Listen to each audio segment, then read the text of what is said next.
Bonjour à tous, on se retrouve pour une nouvelle petite vidéo sur le blob. Alors cette fois, on va diviser ce blob-ci qui est notre blob expérimental et on va remettre celui-ci dans une nouvelle gélose, donc le blob mère, pour être tout simplement sûr qu'il survive.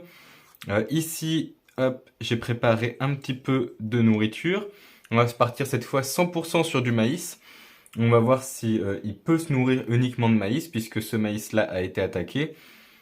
Et on va voir aussi lequel des deux il préfère. Peut-être que la prochaine fois on fera maïs riz, quelque chose comme ça, pour essayer de définir un petit peu. De toute façon, ça va venir petit à petit, hein, ça va être une expérience assez longue. Donc là, j'ai une gélose toute neuve. Hop, on va venir d'abord découper celui-ci. Voilà, donc là, on a notre petit blob. Je vais essayer de vous le montrer un peu plus en détail. Voilà. Donc là, on voit très très bien le blob. On va essayer de le découper, donc je pense qu'on va faire des lamelles dans ce sens-là. Je sais pas trop encore. L'idée, ce serait d'en faire plutôt deux morceaux, à voir comment on pourrait faire, etc. C'est la seconde fois que j'en divise un de ma vie, puisque j'ai déjà divisé en fait mon blob mère en deux une fois. On va venir du coup commencer par découper hop, la gélose autour du blob. Voilà. Sage petit chien. Celui-là, on a un petit avantage, c'est qu'il n'est pas resté, voilà, il n'est pas resté sur le morceau de papier. Donc on peut décoller l'entièreté du blob sans le morceau de papier. On va venir ici récupérer hop, ceci qu'on va éviter de transférer. Ceci qu'on va éviter de transférer aussi. Ce petit bout-là, on va le laisser. Ce bout-là, on va le laisser. Et celui-ci, même s'il est globalement neuf, on va l'enlever. Ok. Celui-là, du coup, on va le couper en deux. On va peut-être le couper comme ça. Voilà. Et on va venir le redéposer ici. Donc, on va faire une incision. Hop. Ici. Au moins une première incision. C'est pas grave si c'est pas exactement de la bonne taille. Ah oui, ça va être par contre un peu plus délicat. On va venir, hop, essayer d'enlever ce petit bout de gélose pour venir le mettre ici. De toute façon, cette gélose-là, elle va être jetée, hein, donc on peut mettre hop, quelques petits déchets dedans. Voilà, là ça va être le moment un petit peu délicat où on va venir essayer de sortir notre morceau de blob sans trop l'abîmer. Parce que le souci de la gélose, c'est que ça peut se plier, se casser. Bref, c'est assez délicat. Voilà. Et on va revenir le placer ici.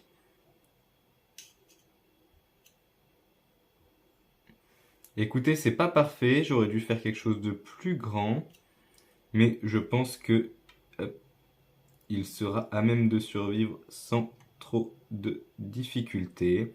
Voilà. Et on va venir placer le deuxième du coup à l'autre extrémité. Donc cette fois on va essayer de faire un trou plus grand.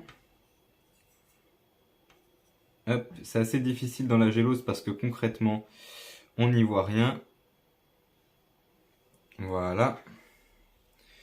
Donc on va revenir faire glisser ça ici. On va faire quelque chose d'un peu plus grand encore. Voilà. Ah mince, il y a l'autre. Il y a le morceau de blob qu'on a déjà mis dedans qui commence à se barrer. Voilà. Ok. Donc, ici, on a fait notre petit orifice pour le second. On va venir essayer de la même manière de le décoller correctement. Sans trop le casser, c'est-à-dire ce que je suis exactement en train de faire. Oh là là. Eh bien, c'est très raté.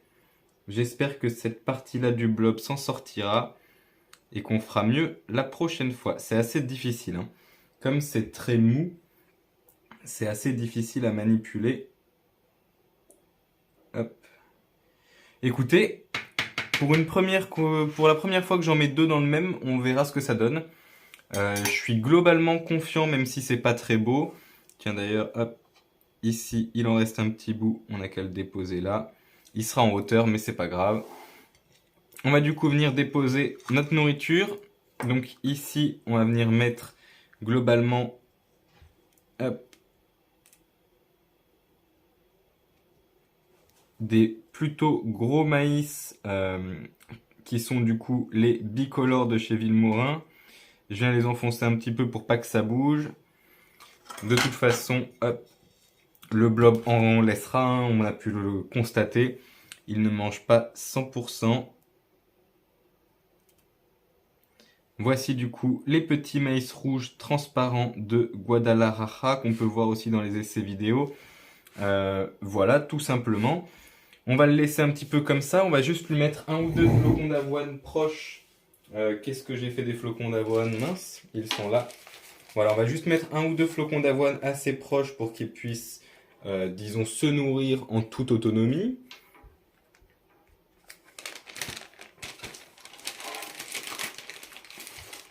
Voilà.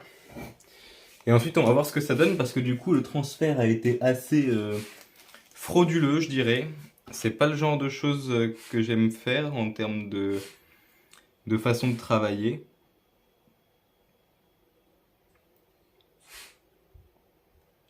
Hop. J'essaierai de trouver un meilleur ustensile pour ça la prochaine fois parce que du coup, c'est un peu gluant mais pas trop, c'est glissant, c'est souple. Il me faudrait en fait une espèce de pelle à tarte, hein, tout simplement. Une mini pelle à tarte. Voilà, toi, hop. On sait pas trop ce que tu vas devenir, je t'en redonne. Donc, on va laisser celui-ci tranquille. Voilà, on va le remettre au noir immédiatement. Donc là, on peut voir nos dépôts qui ont été faits ici, ici et un tout petit bout là. On a mis ici le maïs qu'ils ont déjà consommé, qu'ils apprécient. Le maïs ici qu'ils n'ont jamais essayé et quelques petits flocons d'avoine pour qu'ils aient de la nourriture dès le début. Hop. Il est placé au repos. Celle-ci du coup va être entièrement jetée. Et alors là ça va être le moment un petit peu délicat. Il va falloir qu'on refasse de la gélose, donc qu'on le mette à patienter. Et pour ça, on va utiliser du coup cette petite assiette. Je vais venir décoller l'entièreté de la gélose. Voilà, et c'est là que ça va être délicat. C'est le moment où on veut soulever l'entièreté de la gélose, ou du moins la faire glisser. Est-ce que ça va fonctionner? On va retirer toute cette partie-là, qui a été découpée normalement. Voilà. Et alors là, est-ce qu'on peut essayer de décoller du coup la gélose entièrement? C'est toute la question que je me pose. J'ai pas l'impression que l'entièreté de la gélose veuille bien glisser.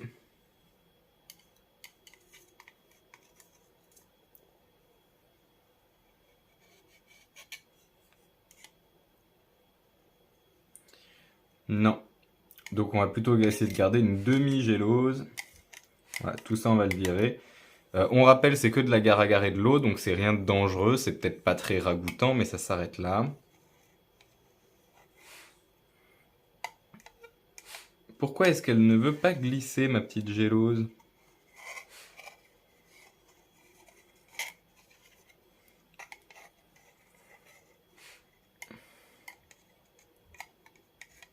Voilà. Je crois que j'ai réussi à la décoller. Donc là, on va pouvoir faire hop. Voilà, comme ça, on a sauvegardé l'entièreté ici.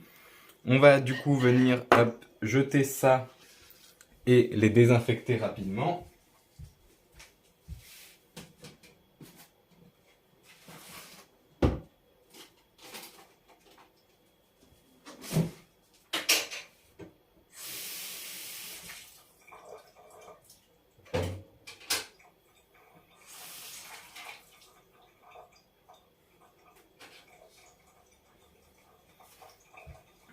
Voilà.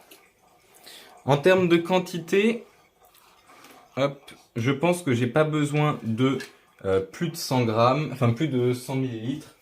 Donc ce que je vais faire, c'est que je vais mettre de l'eau à chauffer rapidement.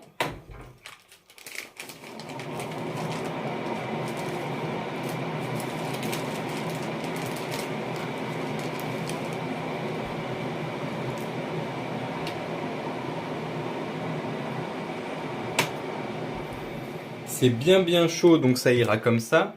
Donc là, je viens prendre de l'agar-agar. Si vous n'avez pas de petite cuillère doseuse pour mettre 1 gramme, vous pouvez tout simplement utiliser une balance de précision. Voilà, je mets ça là-dedans. Hop, on vient refermer l'agar-agar. Ici, on vient ajouter hop, 100 ml d'eau. Donc je pose ça là.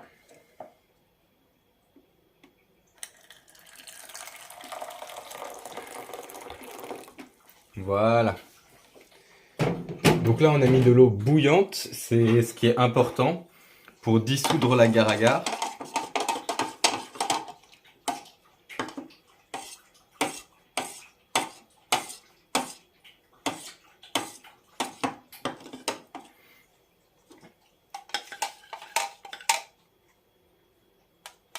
Voilà, donc là, on a notre solution d'agar-agar. Je vais venir la verser délicatement.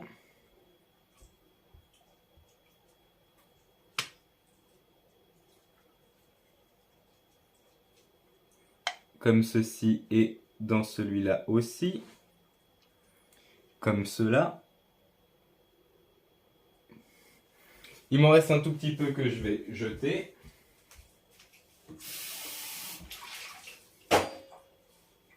Et voilà, là notre gélose est prête. On va juste attendre qu'elle refroidisse, c'est-à-dire qu'on va attendre à peu près 5-10 minutes à l'air libre, puis le mettre au frigo pour 10 minutes, un quart d'heure grand max. Celui-ci, on va en prendre grand soin parce que là, du coup, il est exposé à tous les dangers. Donc, on le met directement hors d'un excès de lumière, etc. Je viens ranger mes petits outils, puis on va s'arrêter là-dessus pour aujourd'hui. Je vous reprendrai la prochaine fois quand ils auront commencé à attaquer le maïs. Bonne journée à tous!